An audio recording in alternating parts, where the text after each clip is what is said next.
Hello friends, welcome. आज की इस वीडियो में हम डिस्कस करेंगे यूनिफॉर्म सिविल कोड, जिसे इन शॉर्ट हम यूसीसी कहते हैं, समान नागरिक संहिता, और जानेंगे कि अक्सर न्यूज़ में रहने वाला ये टॉपिक क्या है और इस पर हमेशा डिबेट क्यों होती है, इसके क्या एस्पेक्ट्स हैं और कॉन्स्टिट्यूशन में इसका कैसा और कहाँ पर जिक्र किया गया है। तो भारतीय संविधान के आर्टिकल 44 में यूसीसी यानी यूनिफॉर्म सिविल कोड के बारे में बात कही गई है, वहाँ पे इसका जिक्र किया गया है। जो आर्टिकल 44 है वो directive principles of state policy, जो कि भारतीय संविधान के पार्ट 4 में दिया गया है, उसके अंतर्गत आने वाला एक आर्टिकल है जो यूसीसी यूनिफॉर्म सिविल कोड की बात करता है।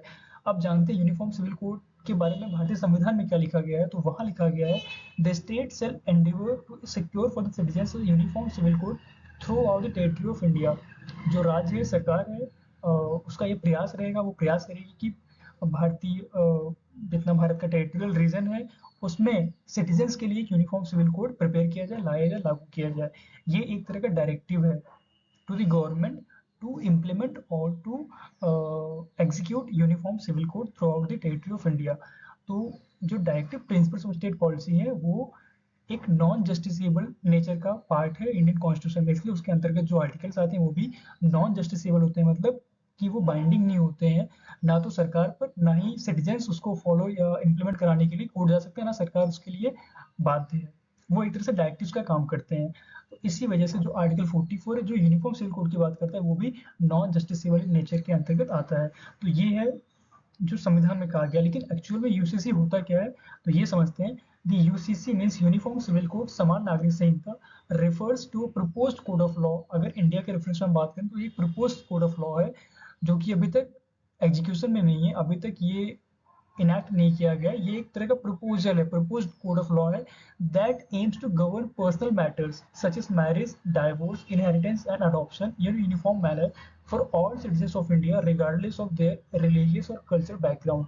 तो होता है क्या, अभी तक हमारे इंडिया में जितने भी अलग अलग रिलीजियस सेक्ट्स हैं उनका अपना एक पर्सनल लॉ है, पर्सनल उनके अपने कानून है, जिनके तहत जो मैटर्स होते हैं, सिविल मैटर्स लाइक शादी विवाह, डाइवोर्स हो गया, इनहेरिटेंस हो गया, प्रॉपर्टी का जो मैटर हो गया, या फिर अडॉप्शन के जो केसेस होते हैं, इनमें उनके अपने पर्सनल लॉज हैं, अपने रिलीजन के हिसाब से उनके अपने लॉज जिनके थ्रू वो गवर्न किया जाता है, चाहे वो शादी विवाह का मैटर हो या फिर डाइवोर्स इनहेरिटेंस का मैटर हो। लेकिन जो यूसीसी है ये इस चीज़ को रिफॉर्म करेगा, इनको रिप्लेस करेगा जितने भी पर्सनल लॉज हैं, और अबव ऑल यूसीसी एक कॉमन लॉ की तरह काम करेगा जो सारे लोगों के लिए बराबर होगा, चाहे मैरिज हो, डाइवोर्स हो, इनहेरिटेंस हो, अडॉप्शन हो, जो कुछ भी हो वो यूनिफॉर्म सिविल कोड के तहत सारे नागरिकों के लिए इररिस्पेक्टिव ऑफ देयर रिलीजियस और कल्चरल बैकग्राउंड लागू होगा या मान्य किया जाएगा। तो ये है यूनिफॉर्म सिविल कोड। और इससे जुड़ी और जो बातें हैं, जो फीचर्स हैं, वो हम अगली स्लाइड में डिस्कस करते हैं, एक्चुअल में इसमें और क्या क्या बातें कही गई हैं। तो uniform civil code in India, तो फर्स्ट जो पॉइंट है वो कहता है ये प्रपोज सेट ऑफ लॉ है to unify personal laws in India. Bharat में जितने पर्सनल लॉज हैं, personal laws means laws based on religious context, किसी पर्टिकुलर रिलीजन में आने वाले व्यक्तियों की उनके रिलीजन में किस तरह की मान्यताएं हैं, किस तरह की रिचुअल्स हैं, किस तरह की प्रोविजंस हैं, उन सभी क्रिएटेड जो लॉज होते हैं उनको यूनिफाई करेगा, मतलब सभी को मिलाकर एक कॉमन लॉ बनाएगा। ठीक, ये प्रपोज सेट ऑफ लॉ है यूनिफॉर्म सिविल कोड के अंतर्गत। सेकंड जो पॉइंट है वो कहता है aims to provide a common set of rules for marriage, divorce, inheritance, adoption for all citizens.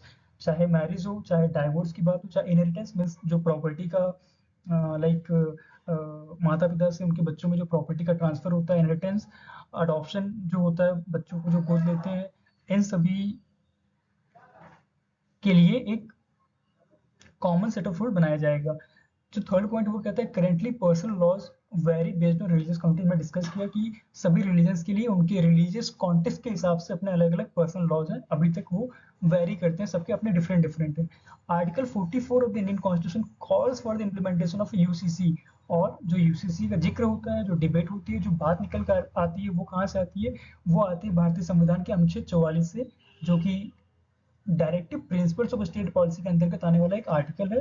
जैसा हमने डिस्कस किया, एक नॉन जस्टिसेबल नेचर है, बाइंडिंग नहीं है, बट एक डायरेक्टिव की तरह काम करता है, और यहाँ से यूसीसी का कॉन्सेप्ट निकल कर आता है। एंड अगला पॉइंट कहता है subject of ongoing debates and discussions. क्योंकि ये रिलीजन से जुड़ा हुआ है, कल्चरल एस्पेक्ट्स को कवर करता है, रिलीजियस कॉन्टेक्स्ट को टच करता है, इसलिए ये काफ़ी ज़्यादा डिबेट और डिस्कशंस को इनवाइट करता है। इसमें काफ़ी ज़्यादा ऐसे मैटर्स इन्वॉल्व हैं जिन पर डिबेट और डिस्कशन अक्सर होते रहते हैं।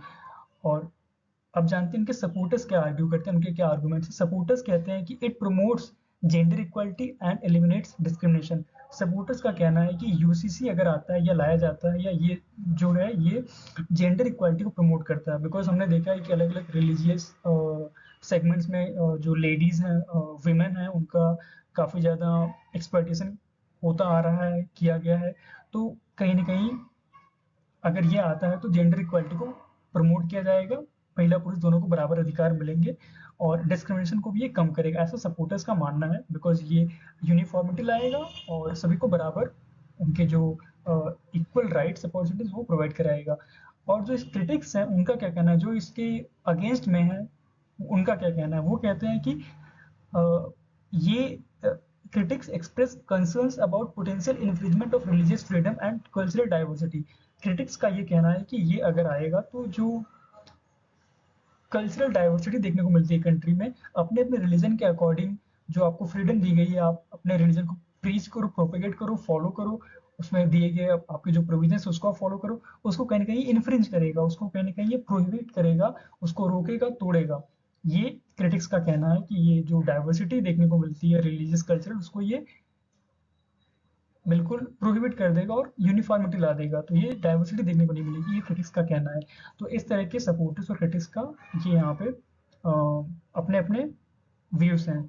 नेक्स्ट है concrete steps towards its enactment are yet to be taken. और अभी तक इसे इम्प्लीमेंट नहीं किया गया है, अभी तक इसमें जो भी स्टेप्स हैं वो लेनी है। तो ये कुछ इंपॉर्टेंट पॉइंट्स है रिगार्डिंग यूनिफॉर्म सिविल कोड, समान नागरिक संहिता। इसका बेसिक कॉन्सेप्ट ये है कि रिलीजियस बेस्ड पर जो पर्सनल लॉज हैं, जो सिटीजन्स को, अलग अलग रिलीजन्स के सिटीजन्स मेंबर्स को गवर्न करते हैं, उसको रिप्लेस किया जाए और एक यूनिफॉर्म सिविल कोड लाया जाए जो कि पूरे भारत में रहने वाले सभी नागरिकों के लिए मान्य हो, चाहे वो किसी भी धर्म या संप्रदाय या कल्चर से आते हों। तो ये कॉन्सेप्ट है यूनिफॉर्म सिविल कोड का, जिसपे काफ़ी ज़्यादा डिस्कशन होता रहता है। अक्सर ये टॉपिक न्यूज़ में रहता है, आता है, जाता है और फिर न्यूज़ में आ जाता है, और इस पे अक्सर डिबेट डिस्कशन होते रहते हैं। आपका क्या कहना है? आप यूनिफॉर्म सिविल कोड को आपने समझा, जाना, इसको लेकर आपके क्या विचार हैं, आपके क्या व्यूज़ हैं, आप क्या सोचते हैं, आना चाहिए, नहीं आना चाहिए, या फिर इसमें आप सपोर्टर्स हैं या क्रिटिक्स हैं? क्रिटिक्स हैं तो क्यों है, सपोर्ट करते हैं तो क्यों? आपके जो भी पॉइंट्स हो आप कमेंट में पुट कर सकते हैं, and it will help us to have a wider aspect of this topic. And thank you so much. अगर आपको कोई और पॉइंट, कोई क्वेश्चन तो आप कमेंट में पुट कर सकते हैं। Thank you so much for watching this video. Have a great day.